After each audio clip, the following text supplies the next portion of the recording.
بسم اللہ الرحمن الرحیم۔ آج جو سوا پارہ پڑھا گیا ہے اس میں سورہ انبیاء کا بقیہ حصہ، پوری سورۃ الحج، سورۃ المؤمنون اور سورہ نور کا ابتدائی حصہ تلاوت کیا گیا۔ اس میں خلاصے کے طور پہ 8 باتیں اہم ہیں۔ پہلی بات جو سورہ انبیاء میں ہے، اللہ پاک نے اپنے حبیب جناب رسول اللہ صلی اللہ علیہ وسلم کا ایک منصب اور اعزاز ذکر فرمایا کہ وَمَا أَرْسَلْنَاكَ إِلَّا رَحْمَةً لِلْعَالَمِينَ، اے میرے حبیب ہم نے آپ کو تمام جہانوں کے لیے رحمت بنا کر بھیجا ہے۔ تو آپ کی خصوصیت اور شان ہے کہ آپ کی صفت رحمت کو اللہ نے صرف آپ کی امت تک محدود نہیں فرمایا، یا صرف اس کائنات یا کسی مخلوق تک محدود نہیں فرمایا، للعالمین فرمایا تمام جہانوں کے لیے ہم نے آپ کے وجود کو رحمت بنا کر بھیج دیا۔ اسی لیے مفسرین نے لکھا ہے کہ اس دنیا میں جتنی مخلوقات ہیں اور جتنے عالم ہیں، چاہے وہ عالم انس ہے، عالم جن ہے، عالم حیوانات ہے یا عالم ملائکہ ہے، جتنے بھی عالم اس کائنات میں اللہ نے پیدا فرمائے ہیں، ان تمام کو اللہ پاک نے فائدہ پہنچایا، برکت پہنچائی آپ علیہ الصلاۃ والسلام کی رحمت کی وجہ سے۔ تو اس امت کو کتنا فائدہ پہنچا ہوگا اور قیامت میں کتنا فائدہ پہنچے گا آپ کی صفت رحمت سے۔ تو ہم میں سے ہر ایک پر لازم ہے کہ ہم آپ کی سنتوں کی اتباع کریں۔ جتنا ایک امتی سنتوں کی پابندی اور اتباع کرتا ہے، اتنا اللہ پاک اس کے دل میں اپنے حبیب کی محبت ڈال دیتے، اور جب محبت آ جاتی ہے تو پھر آخرت میں فرمایا اتنا ہی آپ کا قرب اللہ پاک نصیب کریں گے۔ دوسری بات جو سورۃ الحج میں ہے، اللہ پاک نے قیامت کے منظر کو بیان فرمایا کہ جب قیامت واقع ہونے لگے گی تو ایسا محسوس ہوگا جیسے زمین میں کوئی زلزلہ آیا ہے۔ ان زلزلۃ الساعۃ شیء عظیم، ایک زلزلے کی کیفیت طاری ہوگی اور ایسی ہیبت ہوگی اس کی کہ اس دن انسان بدحواس ہو جائے گا، پرواہ نہیں ہوگی اس کو کسی چیز کی۔ دودھ پلانے والی عورت اپنے دودھ پیتے بچے کو چھوڑ دے گی، اور ایک حاملہ عورت جس کے پیٹ میں حمل ہوگا وہ اپنے حمل کو گرا دے گی، اور ایسا محسوس ہوگا کہ لوگ کسی نشے میں بدحواس ہے۔ لیکن اللہ پاک نے فرمایا وما ہم بسکارا، یہ کوئی بے ہوشی اور مدہوشی نہیں ہوگی، یہ کیا ہوگا ولیکن عذاب اللہ شدید، اللہ کے اس سخت عذاب کا خوف سب پر طاری ہو چکا ہوگا۔ بھئی ایسا سخت دن آ رہا ہے، اس کی تیاری کی بھی اتنی ہی زیادہ ضرورت ہے کہ انسان کو جب پہلے سے اس کا علم دیا گیا، وہ حالات بتائے گئے، اس بتانے کا مقصد یہ ہے کہ یہ امت اس قیامت کے دن کی تیاری کر لے۔ تیسری بات جو سورۃ الحج میں ہے، ان خوش نصیب ارواح کا تذکرہ ہے کہ جنہیں اللہ پاک نے ایک خاص نعمت سے نوازا۔ وہ خوش نصیب ارواح کون سی ہے؟ آپ حضرات جانتے ہیں کہ اللہ کے گھر کی تعمیر کی حضرت ابراہیم علیہ السلام، اور جس وقت تعمیر کی بات گزر گئی تو اس وقت مکہ مکرمہ میں کوئی آبادی نہیں، بالکل ویرانہ ہے، اور کوئی سبزہ، کوئی ہریالی، کچھ بھی نہیں۔ اب ایسی جگہ کون آئے گا اور کس کا دل چاہے گا کہ میں یہاں جاؤں؟ لیکن اللہ کا حکم کہ میرے گھر کو یہاں تعمیر کرو۔ تو جب ابراہیم علیہ السلام فارغ ہو گئے تو اللہ سے عرض کی کہ اللہ آپ کا حکم تھا، پورا تو کیا، لیکن اس گھر کو آباد کون کرے گا؟ آئے گا کون؟ اللہ پاک نے فرمایا کہ آپ چلے جائیں جبل ابو قبیس، جو بالکل مسجد حرام کے ساتھ ایک پہاڑ ہے، جبل ابو قبیس کا، اور یہ وہ پہاڑ ہے جہاں آپ علیہ السلام کا شق القمر کا معجزہ بھی ہوا. جب آپ نے اشارہ فرمایا چاند 2 ٹکڑے ہوا اور ایک ٹکڑا پہاڑ کے اس طرف آیا ایک اس طرف. وہ جبل ہے ابو قبیس. اس پہاڑ کی بڑی اہمیت اور بڑی تاریخی حیثیت ہے, بہت ساری باتیں. تو اللہ کا حکم آیا کہ آپ جبل ابو قبیس پہ چلے جائیں اور وہاں جا کر اعلان کریں کہ اے لوگوں, تم پر اللہ نے اپنے گھر کا حج فرض کر دیا ہے, لہٰذا تم آ جاؤ. تو حضرت ابراہیم علیہ السلام نے عرض کی کہ اللہ, میں ایک انسان, میری آواز کہاں جائے گی اور کون سنے گا؟ فرمایا آپ میرا حکم پورا کریں. تو آواز لگانا آپ کا کام ہے, باقی پہنچانا ہمارے ذمہ. تو جن ارواح تک آواز گئی اور جنہوں نے ابراہیم علیہ السلام کی اس آواز پہ اس وقت لبیک کہا کہ اے اللہ ہم حاضر ہیں اس حکم پہ, تو فرمایا کہ وہ اپنی موت سے پہلے ضرور بیت اللہ آئے.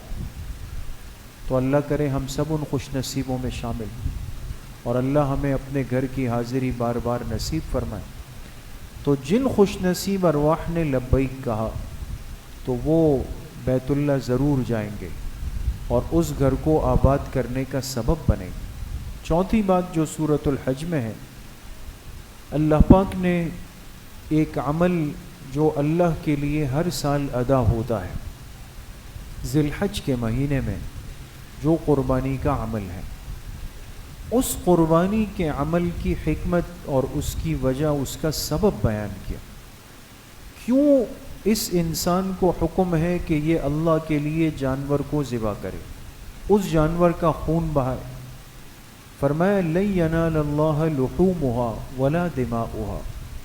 کبھی یہ مت سمجھنا کہ اللہ پاک کو اس جانور کے گوشت کی یا اس کے خون کی کوئی طلب ہے یا اس سے کوئی فائدہ ہے. یہ چیزیں نہیں پہنچتی اللہ کے ہاں. پھر کیا چیز ہے؟ وَلَٰكِن يَنَالُهُ التَّقْوَىٰ مِنْكُمْ.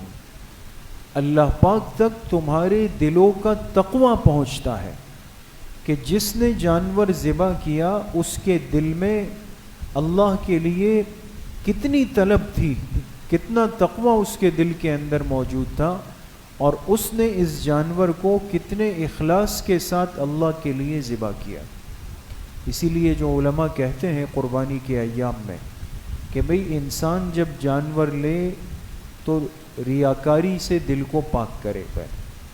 پھر قربانی سب کچھ اپنے معاملات کرتے ہیں نا دنیا کے, بڑی بڑی دعوتیں, ولیمے اور بڑی بڑی منگنیوں کی تقریبات, سب کچھ لوگ مال ایسے اڑاتے ہیں جیسے کاغذ کے ٹکڑے بنے ہوئے, سب چیزیں چل رہی ہوتی.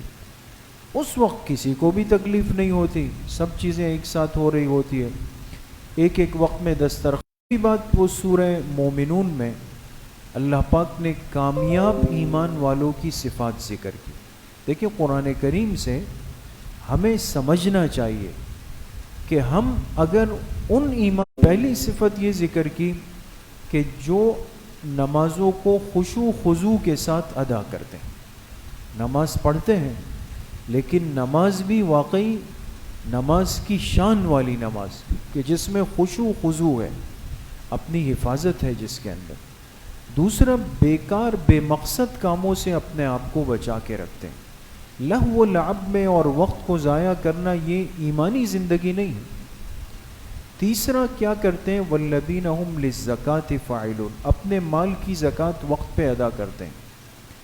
چوتھا, والذین هم لفروجہم حافظون, اپنی شرمگاہوں کو غلط استعمال نہیں کرتے بلکہ اپنی شرمگاہوں کی حفاظت کرتے ہیں. والذین هم لاماناتہم وعہدہم راعون, اگر کوئی امانت رکھوا دے یا کوئی اگر کسی سے یہ بندہ وعدہ کر لے تو نہ امانت میں خیانت کرتا ہے نہ کسی کے وعدے کو توڑتا ہے. یہ 5 باتیں آج اگر زندگی کے اندر آ جائیں تو یقین کریں اللہ کی نگاہ میں ہم کامیاب مومن بنیں گے. چھٹی بات, عقیدے کے اعتبار سے قیامت کے دن اللہ کے ہاں لوگ 2 حصوں میں تقسیم ہوں گے. عقیدے کے اعتبار سے عقیدہ بنیاد بنے گا قیامت کے دن. ایک طبقہ ان کا ہوگا کہ کہ جن کا عقیدہ خالص اللہ کے لیے ہوگا، وہ کسی کو اللہ کے ساتھ ذات میں، صفات میں، تصرفات میں، اختیارات میں، کسی چیز میں شریک نہیں کریں گے۔ جو ایسے بندے ہوں گے اللہ پاک نے فرمایا ان کا نام سعداء ہوگا۔ سعداء سعید کی جمع ہے، سعید کہتے ہیں خوش نصیب آدمی۔ جو دوسرا طبقہ ہوگا وہ ہوگا جو اللہ کے ساتھ دنیا میں شرک کرتا ہو، اور شرک وہ کرتا ہے جسے اللہ کی طاقت اور بادشاہت کا پورا یقین نہیں، اگر ہوتا تو کیوں دوسرے کی طرف جاتا۔ تو جس نے شرک کیا ہوگا ان کو عنوان دیا جائے گا کس کا؟ اشقیاء۔ یہ جمع ہے شقی، شقی کہتے ہیں بد نصیب کو، بدبخت کو۔ تو جن کا عقیدہ درست وہ سعید کہلائیں گے، جن کا عقیدہ خراب ہوگا وہ شقی کہلائیں گے۔ تو انسان کوشش کرے کہ کس فہرست میں شامل ہوں؟ سعید بندوں کی فہرست میں شامل ہوں۔ ساتویں بات جو سورہ نور میں ہے، اسلام کی مقرر کی ہوئی سزائیں، جس کا کچھ تذکرہ ہم پڑھ بھی چکے ہیں سورۃ المائدہ میں۔ آپ کو یاد ہوگا کہ بات آئی چور کی سزا اور ڈاکو کی سزا، ہے نا۔ اسلامی سزاؤں کو حدود کہا جاتا ہے، حد۔ ان میں سے دو سزاؤں کا تذکرہ سورہ نور میں بھی ہے، ایک حد زنا بدکاری کی سزا، اور دوسرا حد قذف کسی پر جھوٹی تہمت لگانے کی سزا۔ چونکہ یہ دو بڑے ایسے جرائم ہیں کہ جس سے ایک معاشرے میں بدنظمی اور بدامنی پیدا ہوتی۔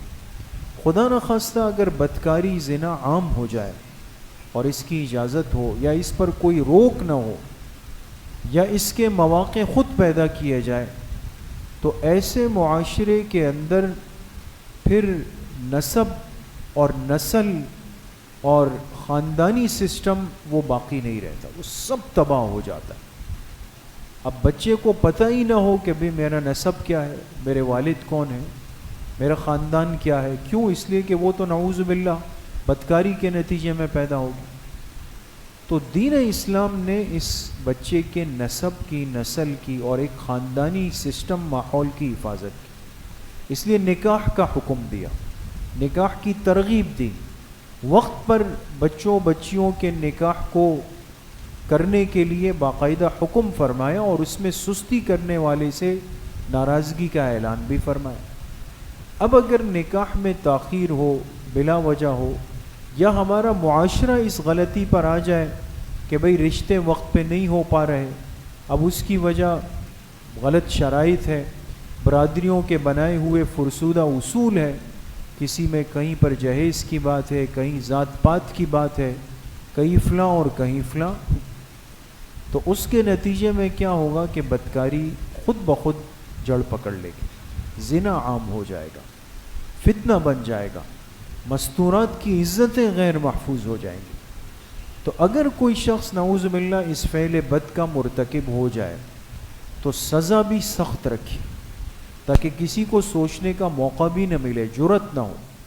لہٰذا فرمایا اگر شادی شدہ آدمی، جو شادی شدہ ہے، وہ اگر اس گناہ کا ارتکاب کر لے گا، بدکاری کر لے گا، تو اس کی سزا تو سخت ہے، بہت سخت ہے، کہ اس کو اسلامی عدالت میں پیش کر کے اگر واقعی میں اس کا جرم ثابت ہو جائے، یہ کام عام انسان کا نہیں کہ وہ خود سزائیں نافذ کریں، کہ جی مجمع نے پکڑ لیا اور خدا نخواستہ مار دیا، نہیں، یہ کبھی بھی شریعت کی تعلیم نہیں کہ خود ایک مجمع اور جتھا فیصلہ کرے کہ جی ہم نے کیا فیصلہ کرنا ہے۔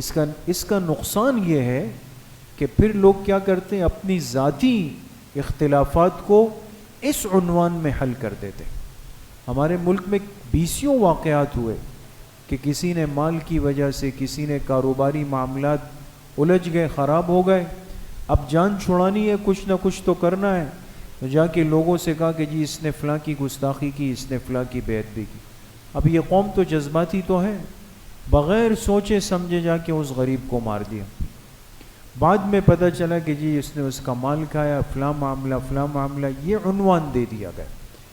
شریعت اور دین اسلام اس چیز کی سختی سے نفی کرتی ہے، قانون کی بات کرتی ہے کہ قانون ہونا چاہیے ملک۔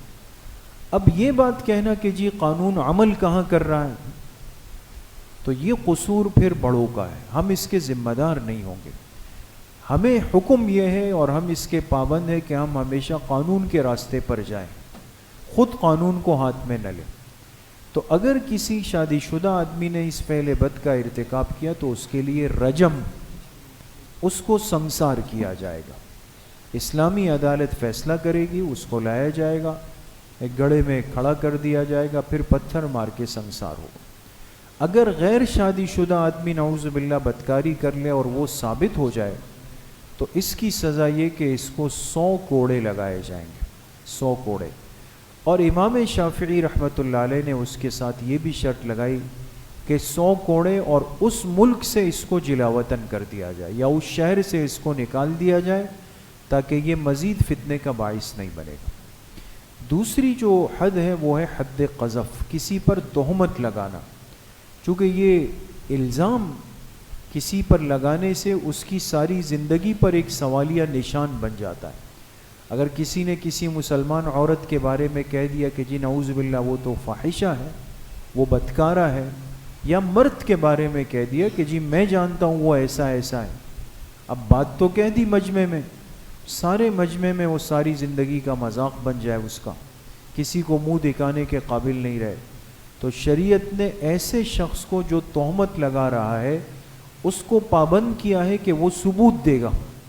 یہ تماشا تھوڑی ہے کہ ایک آدمی چوک چوراہے اور چوبارے پر بیٹھ کر کسی پر آواز کس لے اور پھر ہٹا کٹا زندگی گزار رہا ہو۔ شریعت کی تعلیمات ہو تو کسی کو کسی پر تہمت لگانے کی جرت نہیں ہو سکتی، تہمت لگائی ثابت کریں، نہیں ثابت کر سکا اسی کو پکڑا جائے گا اور اس کی کمر پہ 80 کوڑے لگائے جائیں گے کہ آپ نے کیسے جرت کی ایک پاک دامن مسلمان مرد عورت پہ تہمت لگانے کی۔ 8ویں اور آخری بات جو اس صورت میں ہے سورہ نور میں، وہ واقعہ افک کا بیان ہے۔ ام المومنین عفیفہ کائنات حضرت عائشہ صدیقہ رضی اللہ تعالی عنہ پر منافقین نے تہمت لگائی تھی، نعوذ باللہ۔ اب وہ تفصیلی واقعہ ہے کہ ایک غزوے سے واپسی پر آپ پیچھے رہ گئی اور پھر ایک صحابی تھے حضرت صفوان رضی اللہ عنہ، حضرت صفوان رضی اللہ تعالی عنہ پیچھے مقرر تھے کہ وہ کیا کرتے تھے کہ قافلے سے کوئی چیز پیچھے گر نہیں گئی ہو، اگر پیچھے رہ گئی تو وہ اس کو اٹھا کے لاتے تھے۔ حضرت عائشہ رضی اللہ عنہ رہ گئی، حضرت صفوان رضی اللہ عنہ آ رہے تھے، ان کی نظر پڑ گئی اور خیر انہوں نے اپنی اونٹنی پر ام المومنین کو بٹھایا اور لا کے قافلے تک پہنچایا۔ اب جب منافقین نے دیکھا تو چہمگوئیاں باتیں شروع کی کہ بھئی یہ تو ام المومنین اکیلے آئی، تنہا آئی، ایک نوجوان کے ساتھ آئی ہے، پتہ نہیں کیا ہوا ہے نعوذ باللہ، تو باتیں بنانا شروع کی اور ایک ماحول بن گیا۔ مدینہ منورہ جب آپ علیہ الصلاۃ والسلام پہنچے تو بات بہت زیادہ ایک تشویش کی صورت اختیار کر گئی، لیکن عجیب بات یہ تھی کہ ام المومنین حضرت عائشہ رضی اللہ عنہ کو کانوں کان بھی خبر نہیں ہوئی کہ لوگ یہ باتیں میرے پیچھے کر رہے ہیں۔ یہ ہوتا ہے دوست، جو آدمی پاک دامن اور صاف ستھرا سادہ ہوتا ہے نا، یہ اللہ کی شان ہے، اس عاجز بیچارے کو باہر کی باتوں کا اور افواہوں کا کچھ بھی نہیں پتا ہوتا، وہ اپنے لیے زندگی گزار رہا ہوتا ہے۔ بعد میں اس غریب کو پتہ چلتا ہے کہ بھئی لوگ تو یہ کہہ رہے ہیں، وہ کہہ رہے ہیں، یہ کہہ رہے ہیں۔ تو بعد میں جب حضرت عائشہ رضی اللہ عنہ کو پتہ چلا تو غم کے مارے وہ بیمار ہو گئی، کئی دن بیماری کے اندر گزر گئے۔ ادھر آپ علیہ السلام الگ پریشان، حضرت ابوبکر صدیق رضی اللہ عنہ الگ پریشان، ایک بڑی بے چینی کا عالم گزرا اس امت کے اوپر، اور آپ علیہ الصلاۃ والسلام کچھ سجھائی نہیں دے رہا تھا کہ کیا کریں۔ تو آپ نے حضرت علی رضی اللہ عنہ کو بلا کے ان سے پوچھا کہ بھئی آپ کیا رائے دیتے ہیں اس بارے میں؟ وہ بڑے مشیر قسم کے صحابی ہے، اور ذمہ دار صاحب رائے، انہوں نے بڑی عجیب رائے دی۔ انہوں نے آپ علیہ الصلوۃ والسلام سے عرض کی کہ آپ یہ فرمائیں کہ آپ نے جتنے نکاح کیے وہ اپنی مرضی سے فرمائیں یا اللہ کے حکم سے؟ تو آپ علیہ السلام نے فرمایا اللہ کے حکم سے۔ تو میں اللہ کیسے یہ برداشت کر سکتا ہے کہ آپ کے نکاح میں ایک غیر محتاط عورت آ جائے؟ وہ تو اللہ کا انتخاب ہے۔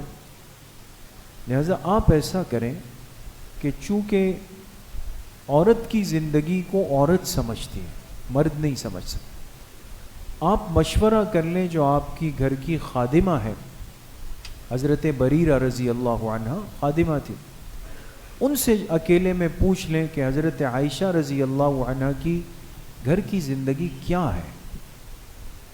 آپ نے حضرت بریرہ کو بلایا رضی اللہ عنہ، ان سے پوچھا کہ عائشہ کو کیسے پایا۔ اب ان کا تبصرہ سنیں۔ جو گھر میں خدمت کرنے والی عورت ہوتی ہے نا، اس کو بہت کچھ پتہ ہوتا ہے گھر کے مزاج کا۔ تو حضرت بریرہ رضی اللہ عنہ نے ایک عجیب جملہ فرمایا من الغافلات، فرمایا عائشہ بھولی بھالی سادی عورت ہے، سادی عورت ہے۔ ہاں ایک چیز ہے کہ نیند ان کی بڑی گہری ہے، نیند بہت زیادہ گہری ہے۔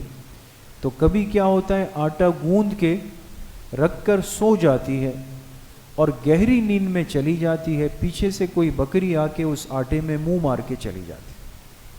اتنی سی بات ہے بس، باقی تو عائشہ سادی عورت ہے، گھریلو عورت۔ آپ علیہ السلام مطمئن ہو گئے، اور پھر سورہ نور کی 10 آیات اتری جس میں اللہ پاک نے ام المومنین کی پاکی کا اور آپ کی طہارت کا، آپ کی پاک دامنی کا اعلان فرما دی۔